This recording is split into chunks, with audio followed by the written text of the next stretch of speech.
The massive screen in front of Dr. Thomas Reed flickered with countless dots of light. It was just another quiet night at the Global Space Observatory, located high in the mountains of Colorado. The year was 2157, and humanity had grown used to finding new mysteries in space, but nothing could have prepared them for what they would discover that night.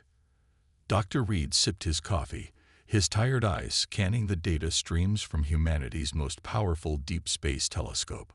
The device, floating at the edge of the solar system, could peek into corners of the universe that old telescopes could only dream of reaching. "Tom, you need to see this." The voice belonged to Captain Jane Miller, the military liaison to the observatory. She rarely showed excitement, but tonight her voice trembled slightly. Reed rolled his chair across to her station.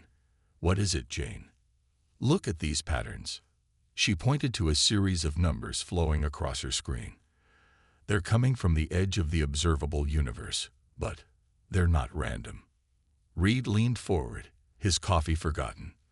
The numbers pulsed with an odd rhythm, forming sequences that shouldn't exist naturally. As a quantum physicist, he had spent decades studying the language of the universe, and these patterns spoke clearly. They were a message. "Run it through the quantum decoder," he said, his fingers dancing across the holographic keyboard. The computer hummed, processing the strange signal through algorithms designed to understand alien communications. The results made no sense, or rather, they made too much sense. "This can't be right," Captain Miller whispered, her military training barely containing her shock.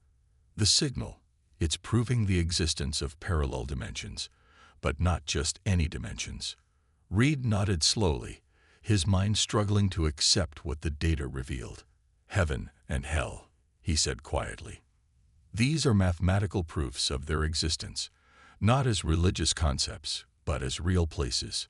The signal contained precise coordinates in quantum space, along with mathematical formulas that showed how reality split into three distinct layers: the physical universe, a realm of pure light, and a domain of eternal darkness.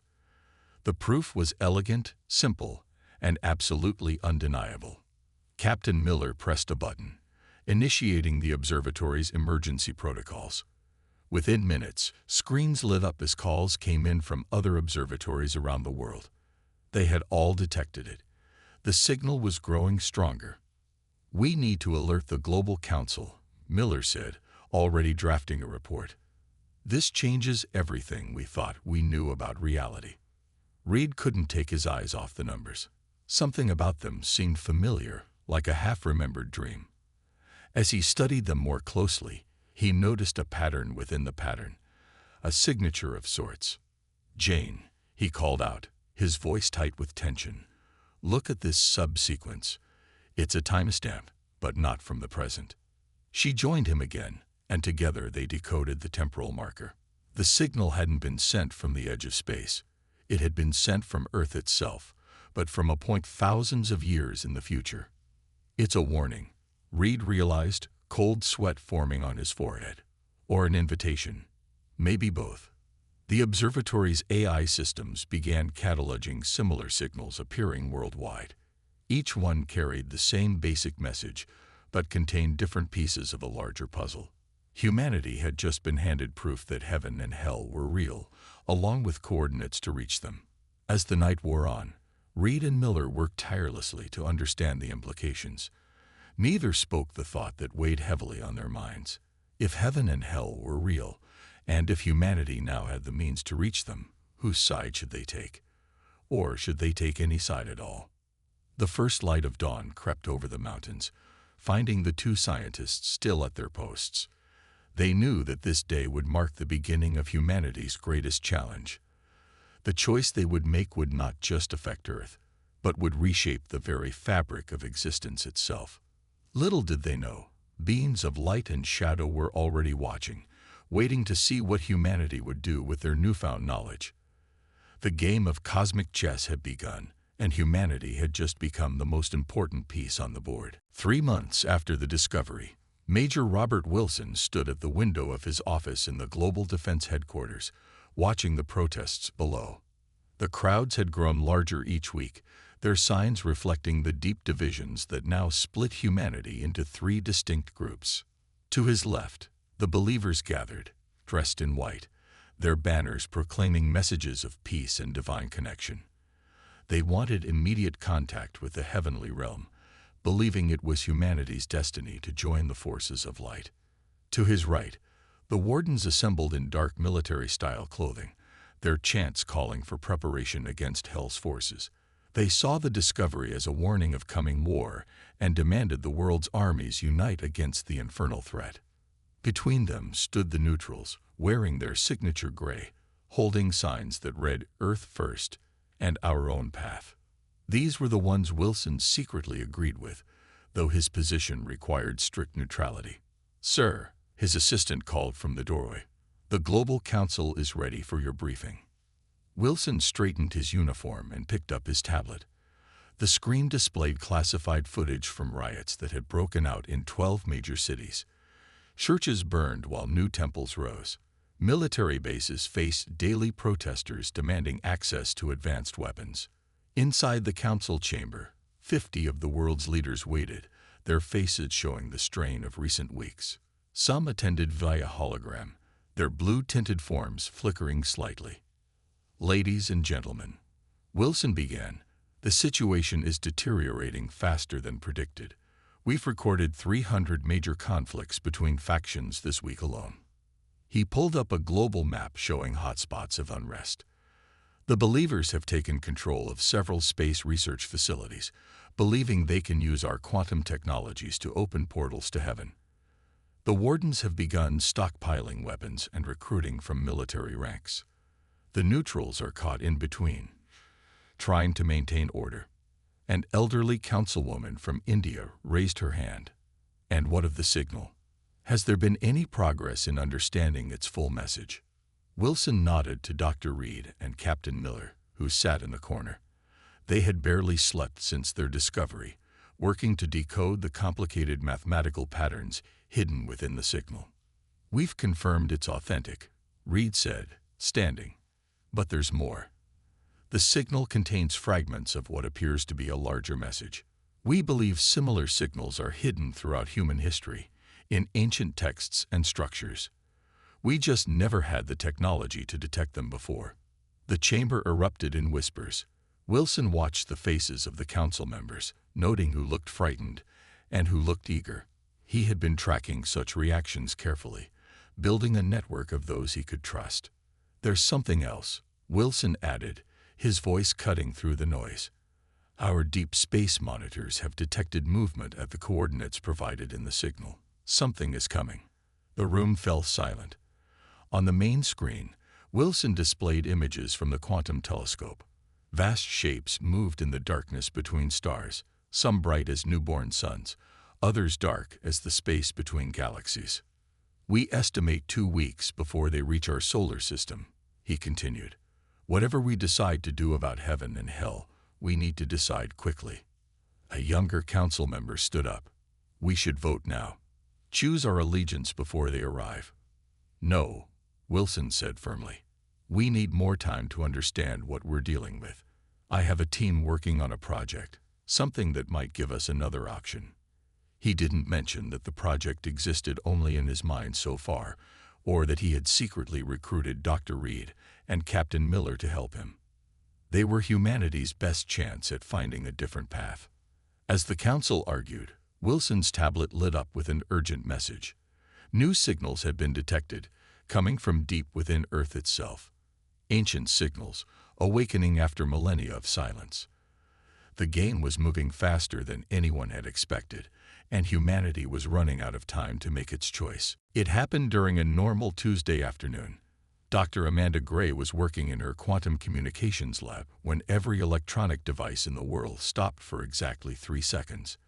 When they came back on, the visitors had arrived. They appeared simultaneously in 12 cities across the globe. In New York, a beam of pure light descended from the clouds, its radiance turning night into day. In Beijing, a figure of living shadow rose from the ground, darkness spreading like ink through the air. Similar scenes played out in London, Moscow, Tokyo, and other major cities. Dr. Gray watched it all unfold on her laboratory screens, her hands moving quickly across her equipment. As a quantum communications specialist, she noticed something odd about the signals these beings were emitting. "They're using our own technology," she muttered, studying the readings. "They're speaking to us through the same quantum channels we discovered 3 months ago." The being's message broadcast worldwide, appearing on every screen and device in existence. Their voices spoke in all languages at once, yet somehow remained clear and distinct. The being of light spoke first. "Children of Earth, we have watched your progress with great interest. You have grown strong enough to join the eternal war. Heaven offers you salvation, power, and purpose. Join us, and your species will ascend to glory." The shadow being's voice followed, deep and surprisingly gentle. "They speak of salvation, but offer only chains. Hell knows the true value of freedom. Join us instead. We offer knowledge, power without limits, and the truth about your universe." In her lab, Dr. Gray noticed something strange in the quantum readings. Both beings were broadcasting on the same frequency, using the same base code. It was as if they were two parts of a single transmission. Major Wilson appeared on her screen, his face tense. "Dr. Gray, are you seeing this?" "Yes," she replied, fingers flying over her keyboard. "But there's more to it. These beings, they're connected somehow. The quantum signatures don't match what we found in the original signal." Around the world, chaos erupted. The believers fell to their knees before the light beings, while the wardens raised weapons against the shadows. The neutrals tried to maintain order, but panic spread through cities like wildfire. Dr. Gray worked frantically, decoding the quantum patterns hidden beneath the beings' messages. What she found made her blood run cold. "Major," she said, "these entities aren't just connected. They're playing a role, like actors following a script. I'm detecting older signals beneath their broadcast, similar to ones found in ancient ruins. This has happened before." Wilson's eyes narrowed. "How many times?" "I don't know yet. But look at this." She sent him a data stream showing energy patterns from both beings. "They're feeding off human reactions. The more people choose sides, the stronger both beings become. It's like they're harvesting something from us." The beings continued their speeches, each promising greater rewards, each warning about the other's deception. But now Dr. Gray could see the pattern. Every promise triggered specific emotional responses, which created measurable energy pulses in the quantum field. "They're farming us," she realized. "This isn't about choosing sides in a cosmic war. They're using the conflict itself to generate some kind of energy." Wilson nodded grimly. "Can you prove it?" "Give me time." "But Major, if I'm right, then neither heaven nor hell is telling us the whole truth. This game they're playing, it's older than Earth itself." Outside her lab window, the sky had turned into a battlefield of light and shadow. People in the streets below watched in awe, as reality itself seemed to tear apart. But Dr. Gray kept working, driven by the certainty that humanity was being manipulated. The truth was hidden in the quantum signals, in the mathematical patterns that danced between light and dark. She just needed time to decode it all. And time was the one thing they were quickly running out of. Deep beneath the Egyptian desert, Dr. Gray's team had found something impossible. The ancient tomb contained technology that shouldn't exist. Quantum computers carved in stone, their circuits traced in gold and silver. "This is the third site," she told Major Wilson through her helmet camera. "We found similar devices in caves under the Pacific Ocean and in the ice of Antarctica. They're all at least 10,000 years old." Wilson's hologram flickered in the dusty air. Above ground, the war between light and shadow continued to rage. But here, surrounded by the remnants of long-dead civilizations, Dr. Gray was piecing together a terrifying truth. "Show me the markings again," Wilson said. His team had been translating similar symbols found around the world. Dr. Gray pointed her light at the wall. The carvings showed figures of light descending from the sky, while dark shapes rose from below. Between them stood humanoid figures, their hands raised in either worship or defense. "It's the same story," she said, over and over. Advanced civilizations reached a certain point of development. Then heaven and hell appeared, offering the same choice they're offering us. Her light moved to the next panel. The carvings showed the civilizations splitting into 3 groups, just like humanity had. Then came images of war, destruction, and finally extinction. "They were farming us," she continued, her voice tight. "Every civilization that came before us. They waited until we developed enough to generate significant quantum energy through our consciousness. Then they triggered a war, feeding off the emotional and spiritual energy of billions of beings as they fought and died." Wilson's hologram paced the ancient chamber. "But why show us this? Why leave evidence?" Dr. Gray moved to a sealed door covered in mourning symbols. Her team had picked up strong energy readings from behind it. "Because some of them fought back," she said, pressing her hand against the ancient lock. "Some of them tried to warn us." The door opened with a hiss of stale air. Inside, a single object floated in a field of energy that had survived for millennia. It looked like a crystal, but its surface rippled like water. "This is a quantum memory crystal," Dr. Gray explained. "We found 3 others like it. They contain the complete history of what happened to the civilizations that came before us." She connected her equipment to the crystal's energy field. The air filled with holograms, images of worlds and species long extinct. Each had reached for the stars. Each had been given the same choice between heaven and hell. Each had been consumed by the conflict. "But human consciousness is different," she said, showing Wilson the data streams. "Our ability to hold opposing ideas, to exist in moral gray areas. It makes our quantum signature unique. We generate more energy than any species they've harvested before." Wilson understood immediately. "That's why they're pushing so hard this time. We're the biggest catch they've ever found." Dr. Gray nodded, but she was smiling. "Yes, but that same uniqueness might be our salvation. The previous civilizations could only choose light or dark. We can do something they never imagined." She pressed a button, and a new hologram appeared. It showed designs for a device, something that could change everything. "Major," she said, "I think I know how we can stop this cycle, but I'll need resources and time. Most importantly, I'll need people who can keep a secret." Wilson's hologram straightened. "Tell me what you need." Above them, beams of light and shadow continued their eternal dance of deception. But in this ancient tomb, surrounded by the warnings of long-dead friends, humanity had found its chance for salvation. They just had to hope they were strong enough to take it. The underground facility buzzed with activity. 1 month had passed since Dr. Gray's discovery in the Egyptian tomb, and Project Mirror was taking shape. Deep beneath the Rocky Mountains, humanity's best minds worked to build something never seen before. "The quantum mirrors are at 80% capacity," Dr. Gray announced, watching the massive rings of silvery metal spin in their chambers.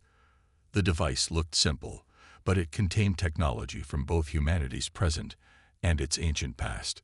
Major Wilson stood beside her, his uniform wrinkled from too many sleepless nights. "Will it be enough?" he asked, watching engineers adjust the delicate equipment. "It has to be," she replied.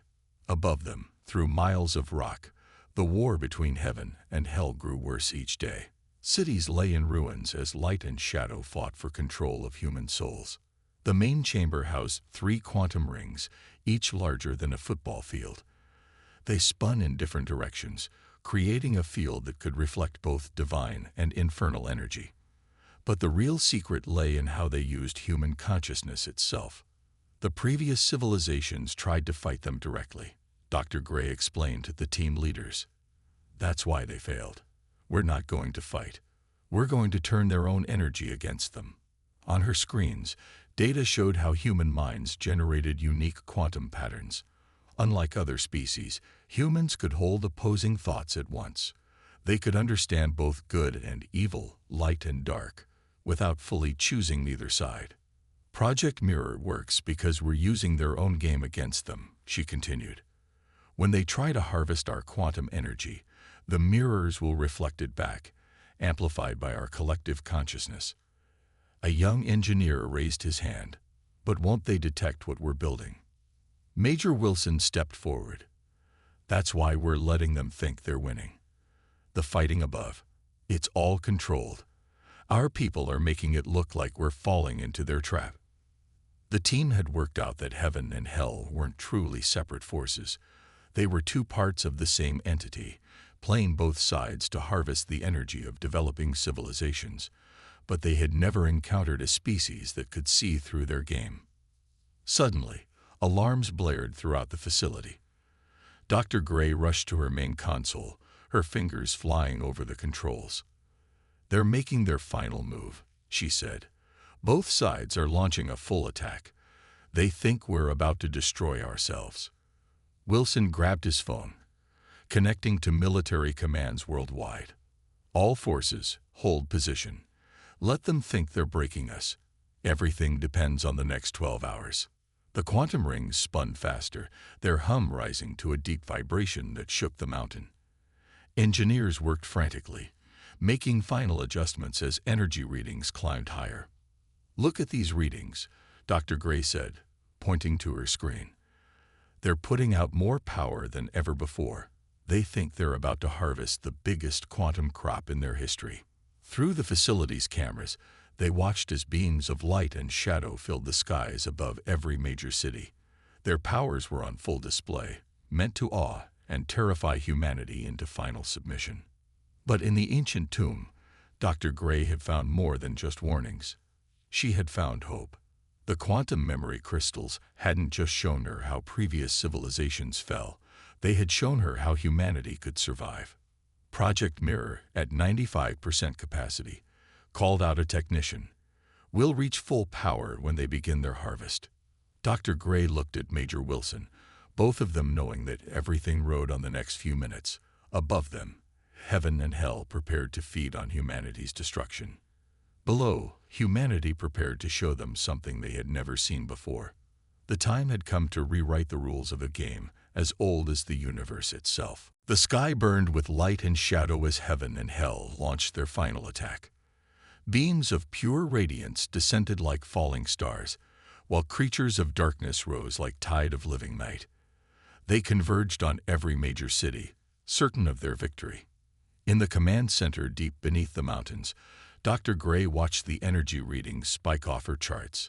They're committing everything, she said, just like the ancient records showed. They think we're about to tear ourselves apart. Major Wilson stood at the main control panel, his hand hovering over the activation switch for Project Mirror. All teams report ready, he announced. Quantum rings at full power. The massive rings spun faster and faster in their chambers, creating a web of energy that spread unseen through the quantum field. Above ground, billions of humans watched the sky, their minds connected by fear, hope, and determination, exactly as planned. Energy harvest beginning, Dr. Gray reported, watching her screens. They're trying to drain our quantum signatures, every human on Earth. They're taking it all. Wilson's phone lit up with reports from around the world. The beams of light promised salvation, offering to save those who would submit. The shadow creatures offered power and revenge to those who would join them. Humanity seemed to be falling into chaos. But this time, something was different. Quantum field engage, Dr. Gray shouted. Mirror effect beginning. Now. Wilson threw the switch.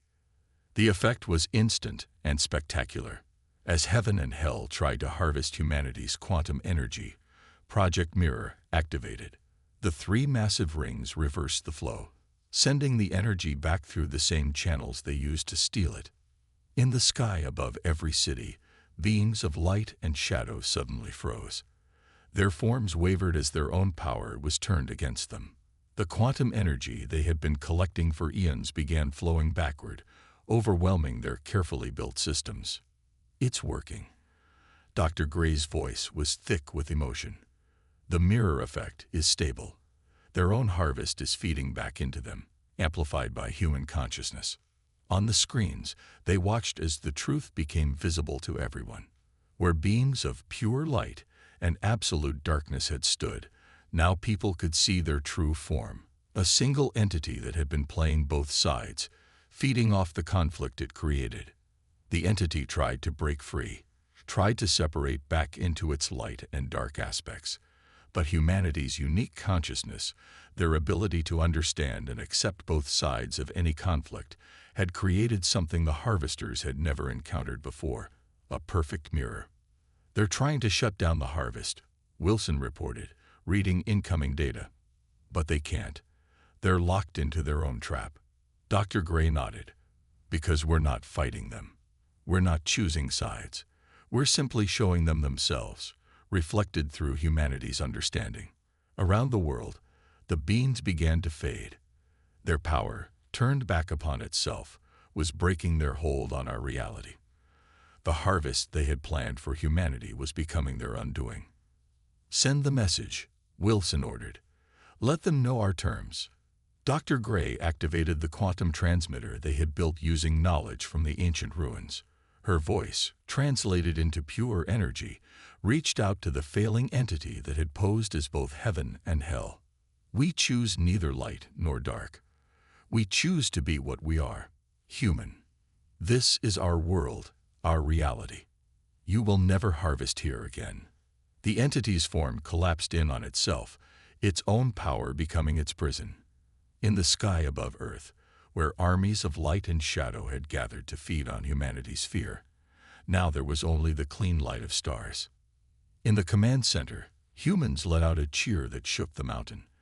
They had faced the ultimate choice and chosen themselves. 3 months after humanity's victory, the world had changed in ways no one could have predicted.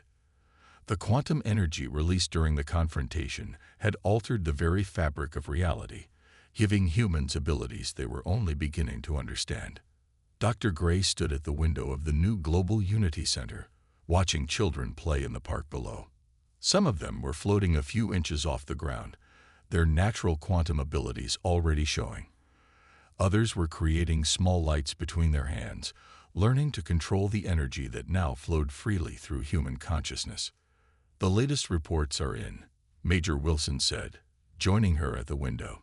He looked different now, more relaxed, though the responsibility in his eyes had only grown. "We've detected 3 more civilizations out there, all approaching the development stage where they'll be targeted." "And the warning beacons?" Dr. Gray asked, turning from the window. "All functioning perfectly. We've converted Project Mirror's technology into automated defense systems. The harvesters won't be able to feed on any developing civilization again." They walked together to the main conference room, where representatives from every nation had gathered. The quantum communications array they'd built allowed them to monitor the far reaches of space, watching for any sign of the entity that had posed as heaven and hell.